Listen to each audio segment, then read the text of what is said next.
Welcome to the Ask Jordan podcast, answering your questions about selling on Amazon. Now, he's peeled off more prices than a family of shoplifters. From Long Island, New York, here's your host, Jordan Malik. Hey there, Amazon sellers. My name is Jordan Malik. I'm your host of the Ask Jordan podcast. Welcome to our 95th episode. Hey, thanks so much for making me part of your day. You have so many choices to choose from. A few months ago, I said in this podcast, there's been an explosion of quote-unquote experts popping out of the woodwork with Spreecasts or Google Hangouts. All this stuff is online, fancy terms for online video, live video, podcasts, etc., or on, iTunes, etc. There's been an explosion of experts coming out of nowhere claiming to be Amazon experts. And now it's whatever I said 6 months ago, now it's times 10 because the opportunity is so huge. There's a lot of experts jumping on the bandwagon saying, hey, I'm an expert, listen to me. And eventually most of them want to sell you on something. So the fact that you've listened to me, that you're listening to me, that you subscribe to this podcast, I'm extremely honored. There's a lot of other experts out there that are very, very good. There's a lot of experts out there that are 10 times better than me. There's also a good number of experts out there that are running shams or have ulterior motives to, try to sell you some high-end program or something. So I am extremely honored that you listen to me, and I don't take any of you for granted. One thing I do notice about many of my peers, not all, there's a good 10, 20 of my peers that do podcasts that are excellent, that do it out of the love of helping other people or the communicating, etc. But there is a good percentage of them that are good in doing it. They have ulterior motives, but they take you for granted. And I don't take any of you for granted. I want you to know that if one person listens to this podcast or 1,000, I think we have over 1,500 downloads a month now per episode. But if one person listens or 1,500, I treat it the same way. And I'm thankful that you listen to me, and I'm extremely honored. I want you to know that you're appreciated. So this is the podcast. If you're listening for the first time, welcome. We only answer your questions about selling on Amazon. Now, every episode, we answer a different question from you, the listener, about selling on Amazon. If you miss an episode, go to askjordan.net. Before I continue, I want to let you know that last episode I mentioned I was in Las Vegas. My wife and I were planning on moving there several years from now because that's where her in-laws are going to be retiring and where her brother-in-law lives now. And her in-laws live around the corner from us. And we had to go there to kind of check it out. We didn't have to go, but we went to live there for a month and a half to see if we liked it.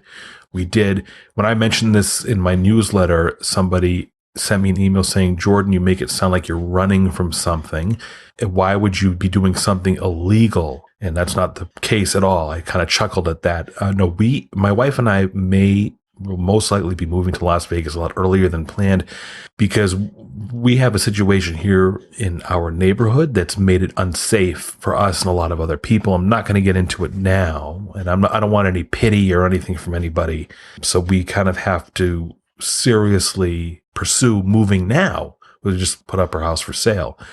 And I'll be able to explain everything when I know we're out of the danger zone. Okay. So, it's nothing that's where somebody's dying or somebody's terminal. And no, this has nothing to do with anybody, my wife and I, or our family doing anything illegal. This has to do with ensuring our safety, which is the number one thing. And that's why we're putting the house up for sale, and we're going to be moving to Las Vegas. Whatever the house does sell, I'm not sure how long that's going to take, but hopefully not long. That's one thing I wanted to kind of clear up since the last episode. The other thing that I want to tell you before I get into today's question is Las Vegas, the Strip, right? If you've been to Las Vegas and you've been on the Strip, and this applies to you if you're an Amazon FBA seller, if you sell anything online.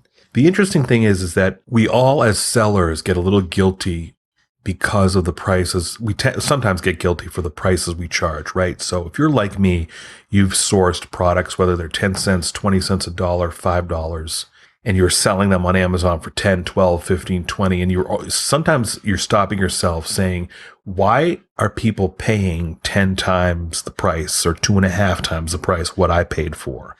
And some of that is just the answer says just common sense, right? Because they can't get it easily near them.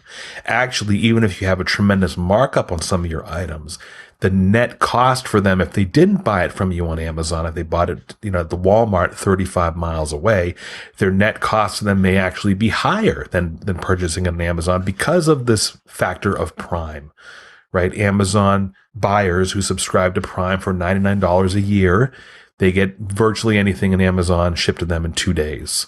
or they get it shipped to them overnight for a little extra money. That notion of Prime is a lot like Las Vegas, right? After going down the strip with my wife and watching her indulge in everything, and yes, I indulge too. It's funny because when you go into a store or get to a restaurant or buy a mixed drink, we don't drink, but watching people buy mixed drinks or whatever, or even walk into the casino, the buffet, or in one of those high-end stores or a helicopter ride or whatever, you're paying, 2.5 to 10 times whatever the price is. That's an exaggeration. Let's just say you're paying 50% more to 300 or 400% more, where you could go 2 miles off the strip to get the same thing at a fraction of the price. The thing is that when somebody needs something on the strip, on Las Vegas Strip, or their emotions are taking over, or they're really filling a need, they're ready to buy it now at that price. And that's the same analogy to Prime. The reason why people will pay more, virtually driving all over hell's creation, to find a product that you're selling on Amazon. People will pay that you can command a much higher price and make a profit because they're filling an immediate need, or they know they can get it there right now by Amazon Prime, versus having to get in their car and drive somewhere to get it. So that's the analogy I made. Is I always kind of put on my marketing hat when I'm in these places like Disneyland or Disney World, or a retail store, or watching the shopping channel, or on the strip, is that their prices are increased for a reason and people pay it. If these stores on the strip increase their prices and they didn't sell anything, they'd have to lower their prices, right? So the bottom line rule that I'm trying to say is price what the market will bear. Don't be afraid to charge people for things that they want. Nobody's putting a gun to the head of these customers saying you have to buy from you if your price is high. Right? Nobody's putting a gun to their head forcing them. Yes, you get the occasional customer that will pay the increased price for an item and then complain about it afterwards. That's pretty rare. Mostly everybody who's going to pay a high price for an item on Amazon is doing it because they want to. It reminds me, and I apologize that this is a little bit of a ramble, but this does apply to you. This reminds me, if any of you remember the Mazda Miata that came out, I think it was 89 or 90 or 91. I forget the year, but Mazda unveiled their roadster, the little 2-seater roadster called the Mazda Miata, Miata. And the car was such a hit and in such high demand that the dealerships were charging I forget the dollar amount, but it was a ridiculously high dollar amount fee on top of the retail price. So if the Mazda Miata was priced at, I don't know, $14,995, they were putting a $5,000 premium. And I forget, if you look this up in Wikipedia, you might find it. They called it some fancy term, but I was outraged when I saw that. How could these people do that? This and that. And by the way, I don't like car dealers. I still don't trust them for the most part. And this is an extreme example, but people paid the premium. There's a segment of people who bought Mazda Miatas that gladly handed over the premium price that the dealers tacked on. And they did that because they wanted the car. They wanted to be the first one on the block with the car. They wanted to be the first one to drive the Mazda Miata. They wanted to have the hottest red convertible at the time. And that's an extreme example. I'm not a fan of charging people thousands of dollars over a retail price. We're talking about, toys or games or stuff that's hard to find, etc. Talking about premiums where everybody's happy. The customer's happy because they got it at a reasonable price. They may have paid more, versus them driving all over hell's creation looking for the same item. They may have paid more out of pocket in cash, but they probably would pay a lot more in net, your gross costs, their gross costs of driving around, wasting a half a tank of gas. I'm talking about things like that, right? So don't be afraid to charge what the market will bear. So thank you for that. If you want to hear your voice on an episode, before we get into today's question, I want to let you know, do you want to hear your voice on an episode and get 7 of my best-selling ebooks 100% free? I'm going to tell you how to do that after we answer today's question. Today's question is from Roger from California. Go ahead, Roger. Hi, Jordan. This is Roger from California. First, I want to thank you for your informative and concise podcast. I know you got your start in books, so I know you're the perfect person to answer my question. I've only been selling on Amazon FBA for about 5 months, but about half of my income is coming from books. But I'm starting to get a collection of like signed and first edition books, things that were probably considered collectible. But I really like the FBA model. My question is, can I send things in that are collectible and FBA? Or do they just, if I send them in as collectible, do they just show up as over in the collectible section or what? I really would rather not get in the business of sending stuff in, mailing it myself to customers. But that's my question, and thanks for your help. Bye. Roger, that's a great question. Couple things here. First, I'd like to know why. And this goes back to what I was just talking about earlier in this episode. Why are you concerned about not sending your stuff into Amazon warehouses? The reason is that you'll get, from just my experience, and any other expert will tell you, a markedly higher profit margin when you have your books available via Amazon FBA versus shipping them out of your house. Now, some people are going to differ from me on that. We'll get into the collectible part in a minute, but I want you to consider, even though selling via FBA commands a greater fee, versus you shipping it from home as a, merchant fulfilled, consider that you can command a much higher price point, that where your net profit per book will be much higher.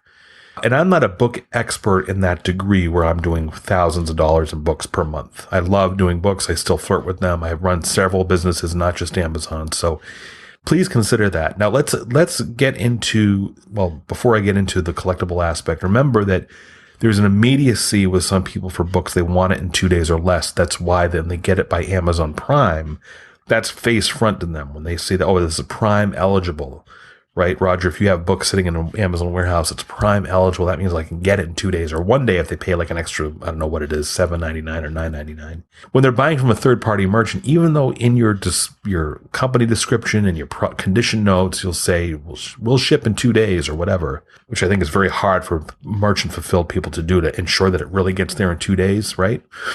They're going to have a big question mark. This isn't straight from Amazon. This is not Prime. Am I really going to get this in 2 days? And that's why consumers, are willing to pay a higher price for the book when they get it from Amazon Prime. And there's a huge discrepancy, especially in textbook prices. Students would have that fill that immediacy year round, because some of these courses, college courses, high school courses, adult education courses, or whatever, where people need to buy the book, they need it in 2 days or less. And these things happen year round. There's quarters, there's semesters, right? It's not just the fall. People go back to school. That's the greatest demand for textbooks, but this is also year round. So you'll see a lot of textbooks online where the merchant fulfilled price, the merchant is selling it for $22 and it's being shipped from their home or their own warehouse, where the Amazon fulfilled price is $60, $80, $100, $120. And they're selling, even though the price is 5 times higher than the lowest merchant fulfilled price, they're still selling because there's that immediacy. The buyer needs it right away. And even at $120, it still may be half the cost of what they're getting for it in the bookstore, the local college bookstore, right? So consider that, Roger, when you're exploring whether or not you should be selling your products, fulfilling it yourself versus I've sent virtually everything into to Amazon's warehouses, so selling via FBA. Now, in terms of collectible books, Roger, you have to be approved, and I'm including links. When you go to AskJordan.net and look on episode 95, I'm including links there for you to read all about collectible books. Collectibles are things that are first edition, first American edition, first British edition, first hardcover edition, first paperback edition. These can be considered collectibles. An uncorrected proof, an advanced copy, something that's signed. Roger, I think you mentioned your books are signed, etc.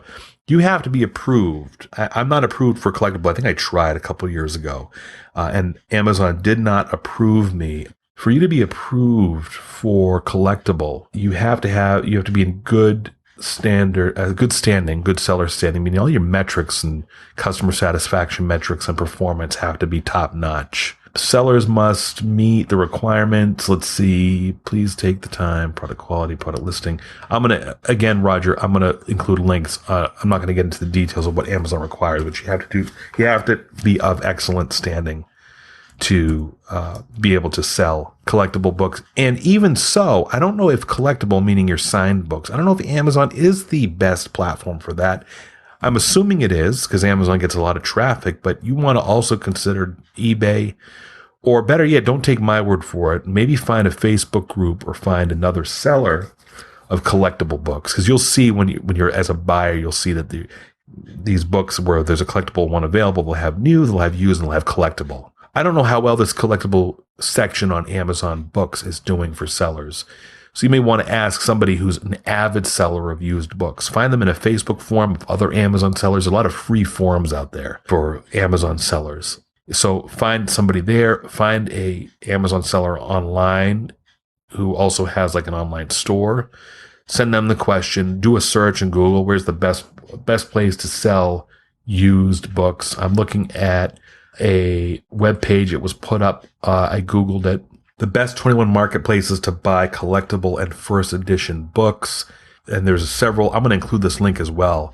So Roger, if you go to AskJordan.net episode 95, the links will have that, where they have a lot of these search engines and web-based stores are where a lot of book collectors go.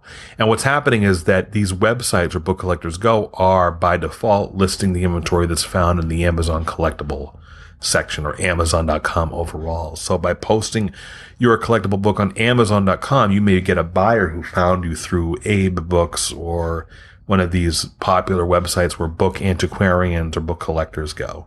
So, Roger, I hope that helps you, and you'll see those links to help you near episode 95, under episode 95 at AskJordan.net. Roger gets all 7 of my ebooks about selling on Amazon and eBay. Roger, just go to AskJordan.net, click on the small envelope icon near the upper right-hand corner of the page. Send me an email so I know where to send your ebooks to. And if you, the listener, want to submit a question to the podcast and have a chance to win all my best-selling ebooks like Roger, call 516-619-ONLINE. That's 516-619-6654. That's an automated automated voicemail. You don't talk to a live person, but you can leave your question there, or head over to AskJordan.net and scroll down and look for directions on submitting your question. And please remember, your question may already be answered by me. Somebody else might have submitted a similar question. So go to AskJordan.net. Look at the recent episodes. There's a link to our archived episode of AskJordan.net. Just click on that link and see if your question may already be answered. Hey, thanks for listening. This has been the Ask Jordan Podcast. We'll see you again in our next episode.